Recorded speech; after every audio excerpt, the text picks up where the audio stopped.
or lease in the morning. I think you're making excuses for dealers. The fact of the matter is that's a completely irrelevant piece of information. I get it. I get it. Thanks for joining us.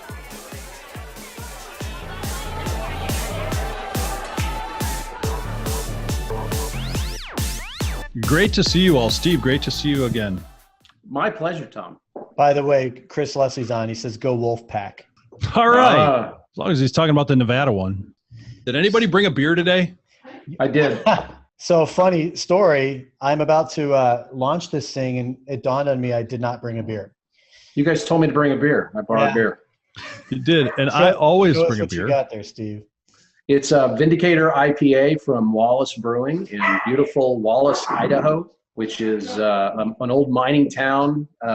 You're probably familiar with Kellogg, Idaho. It's near Kellogg. Kellogg is where Dave Smith Motors. You know, diving into today's topic, why Carvana will fail. You wrote a whole article series on this. Why don't you kind of break the ice for us and tell us what this is about?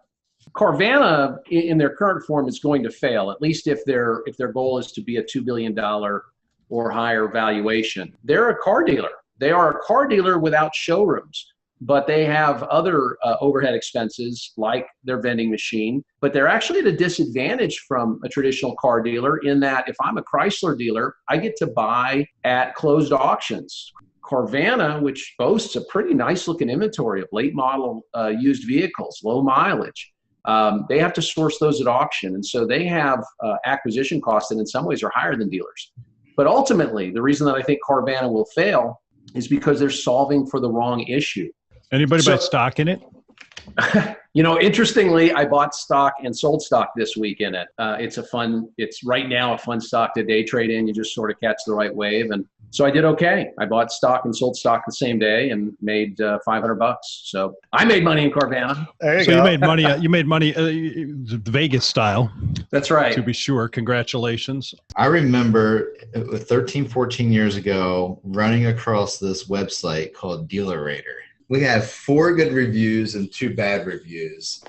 And I'm like, what the F is this crap? Like, where did this website come from? And I remember looking down at the bottom, trying to find a phone number. I dialed the number. And we were on the phone for like 2 or 3 hours. Ever since then, we just went hardcore with reviews. And I established that at this dealership. I know that's not the topic of conversation today. Oh, I was getting confused. How'd you get on that anyway?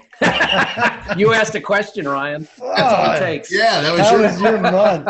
So, make no mistake, the issues in retail automotive exist today because we can make money and still have those issues. If you remember 2007, 2008, 2009, 2010, during that downfall, dealers got really efficient and they got really good at things. And then as we started to grow, when the market grew 2011 through last year, every time you turn around, there's a new company that's going to revolutionize car business. And frankly, none of it has come to pass. If we say it was about a better experience, it's not the case. T-Rex doesn't want to be fed. He wants to hunt.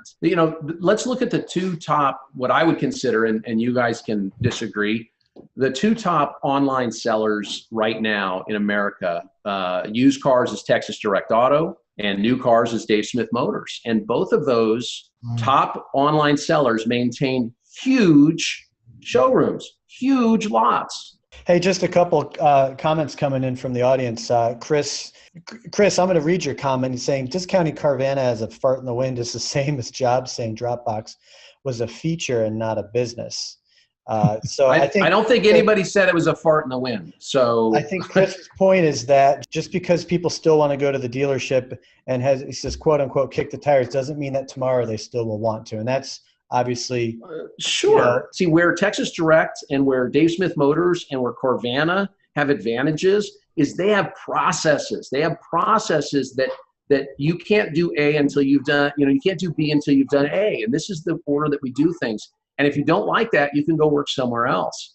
And they just don't let anybody take them out of their processes. And that's what makes especially Texas Direct so successful. It's like the Patriots. I love to hate them, but damn, they block and tackle and throw the ball and catch it. And then everything else is gravy. Anything else on Carvana as we finish up here?